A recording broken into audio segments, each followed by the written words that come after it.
Welcome to the Gentleman's Guide to Gaming. In a recent video I received a comment that stuck with me. It was, how do I avoid burnout? And it was specifically related to the fact that I run a lot of games. I made a video very recently that talked about the games I'm running right now.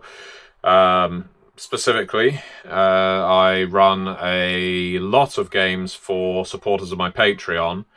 For I think it's 9 different groups a month on my Patreon. I have got 2 campaigns of Pendragon going, 1 Vampire the Requiem, 2 Curseborn, 1 Slay Industries, 1 They Came From Classified, 1 Changing the Lost just wrapped up, and 1 of Locus, which I reviewed last week.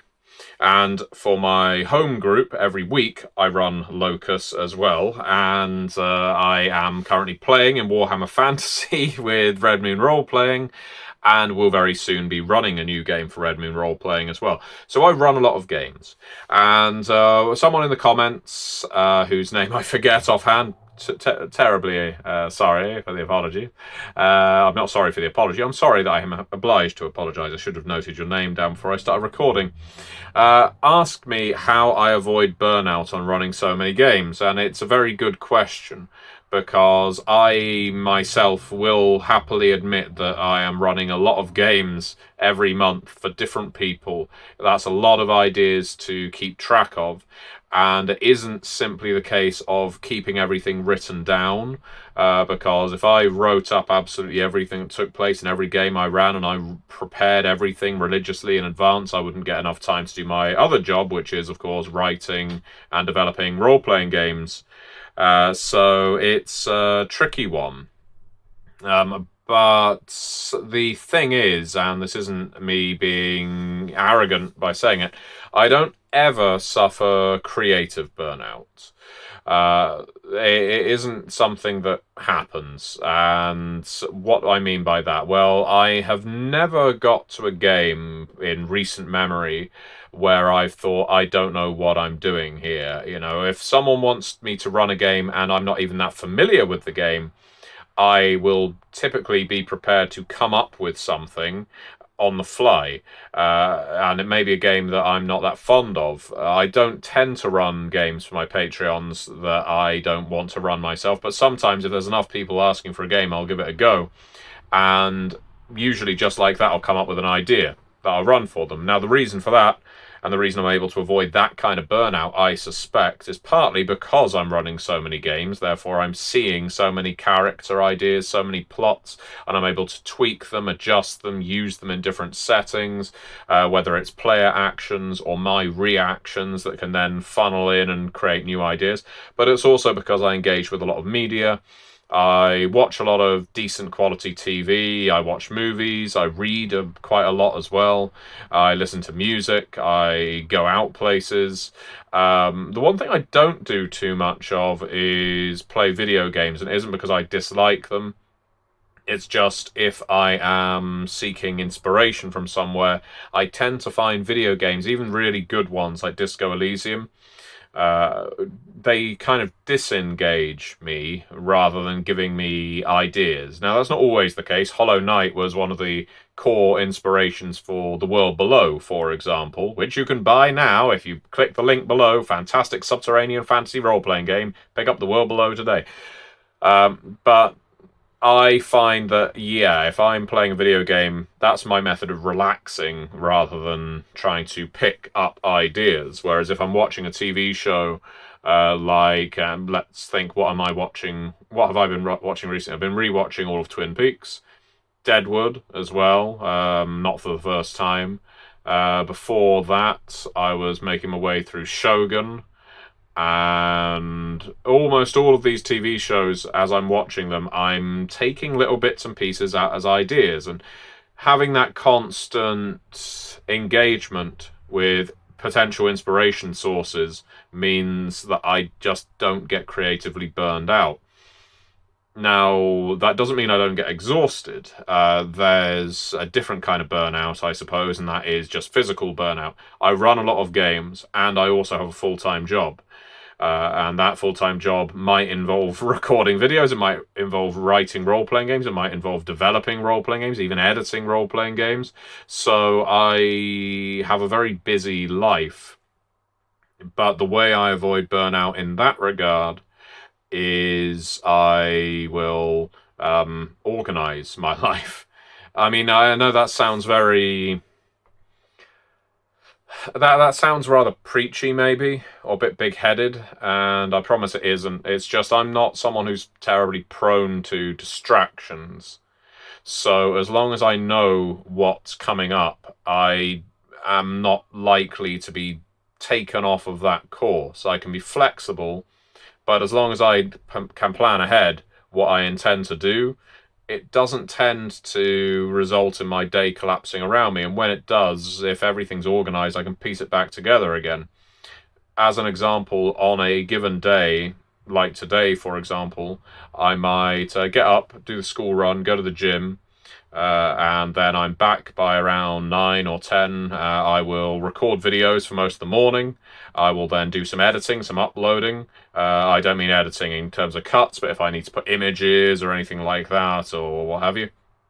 By about midday, the recording is all sorted out. I will have lunch, and then I will record, potentially with Red Moon Role Playing in the afternoon, because we record in weekday afternoons every now and then. Or I will start getting into admin and doing my writing and development work. That will last a few hours. Then I'll switch to another task, and then it's the end of the day. And quite normally I will have my evening either with my family or friends or by myself, depending on the day of the week. And then come the night time, if it's a weekend, I'm likely running a game, because I tend to run games around the time of 9 o'clock to midnight or thereabouts for my Patreons.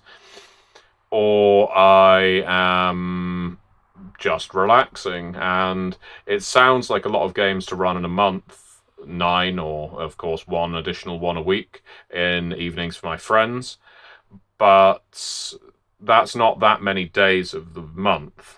I mean, it's still plenty, it still takes up time. I could be spending going out in the evenings and doing other things, and sometimes I need to adjust my schedule to accommodate that. But you need to have an awareness, I guess, of your limits. And sometimes I'll push it, sometimes I'll go over the edge. I'm not by no means perfect at all.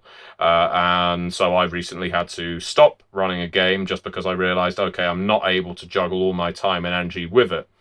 But I'd say that's less burnout and more just an awareness of my situation and not wanting to push myself to a point where I start resenting it.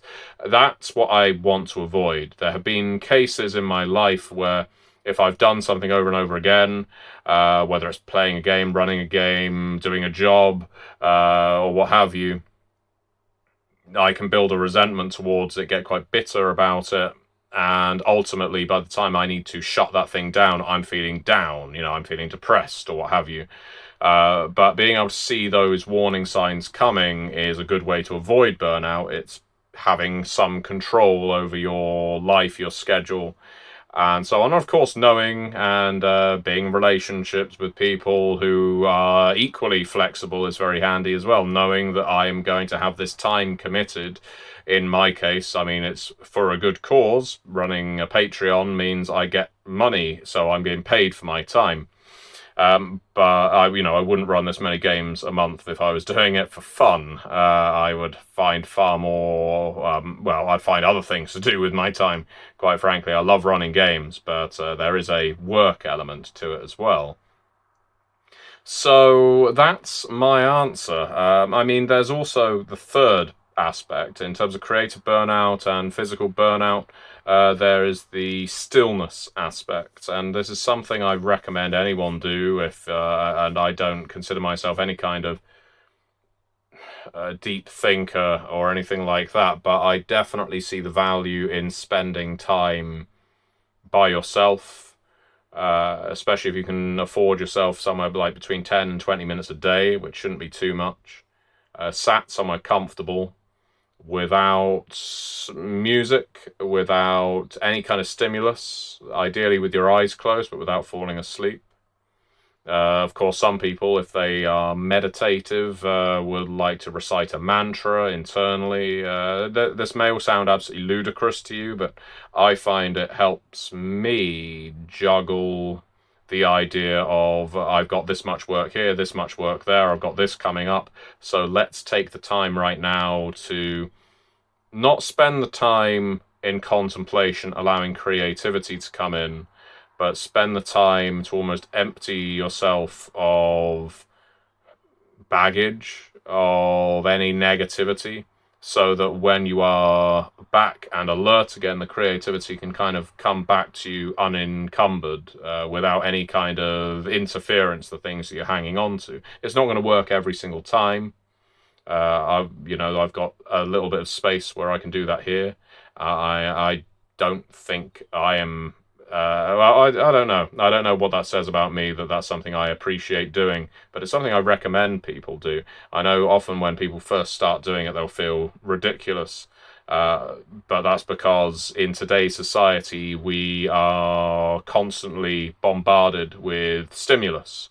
And so the idea of sitting and doing nothing for a while seems quite foreign and strange and wasteful. And I am someone who cannot abide wasting my time.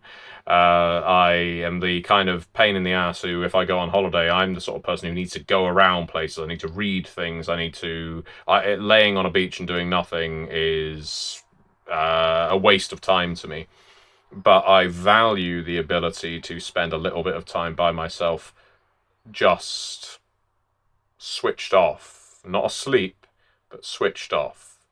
And sometimes an idea will come, sometimes nothing will happen, sometimes I will lose any kind of frustration I might be feeling about work or anything, and then once it's up, once I'm comfortable to get up, I will do so, and then it's getting back to work.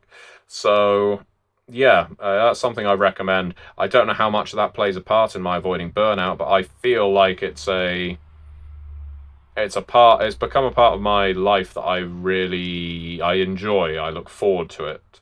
And it's something I would most certainly recommend if you have the facility, the capacity to do it. Not everyone does. So, there you go. That's how I avoid burnout. On one hand, constant media stimulus. On the other, being able to switch off from it every now and then. Running lots of games while understanding that there is a limit and I need to stop before I hit it. Making sure I enjoy it. That's not something I went into. If there is ever a game I'm running that I'm not enjoying, I have learned to my cost that it's better to end that game early than to keep dragging it out and trying to find gold in them hills. I've ran plenty of Chronicles that have gone downhill, and it's often better to just end things early, say to the players, I don't think this is really working, and it might be a group chemistry, it might be my ideas, it could be anything. And most people, when you're honest with them like that, they will either come up with solutions or they'll say, excellent, and every role player looks forward to the next campaign. So that's never a bad way to go. Usually if you're feeling bad about a game you're running, your players are as well. Last thing to avoid burnout is don't play too many games. This is personal to me. I don't like role-playing as a general rule. That's a bad caption, isn't it? I love running games. I absolutely adore running games. That is what I am best at. It is what I enjoy. I get the most out of it. I love telling stories. I love occupying the role of lots of NPCs. I love reacting to players. I don't like being a player. I've mentioned it before on this channel, but it is something that I just cannot abide. I find it... I don't know why. I feel like as I've grown, as I've come to know myself a little better, I understand that 2 or 3 hours sat occupying the role of one character isn't sufficient to me. Especially as I can get quite frustrated with my own characters quite early on. So playing Warhammer Fantasy with Red Moon role-playing is really quite an exception for me at this point. I don't really do that very often at all. I'm one of these perpetual GMs who is more than happy to be a perpetual GM, and long may that continue. I imagine once the Warhammer Fantasy campaign ends, I will spend a long time not playing any games, and if I get offered in the short term, I will decline, because as much as I enjoy that game, that campaign, that epic 5 part campaign of Warhammer, I also know that it isn't my natural environment, isn't my habitat, and there is always a slight level of discomfort that I experience doing it. Um, which tells me that if it wasn't such pleasant surroundings, if it wasn't such a supportive group, if the GM wasn't as good as they are, I wouldn't have stuck it out quite as long as this. So it's a good group, good environment, but in terms of the experience of playing, that's just not where I find my fun these days. And I think it's good to know and to acknowledge what you like and what you don't like, and not to put yourself through things for the sake of others. You obviously should do sometimes, you know, the idea of compromise, the idea of meeting people halfway, that is always fine. But something like role playing is so trivial in the great scheme of things that I think I can afford to say, you know what, I don't want to play. Thank you very much. Very kind offer, but I don't want to play.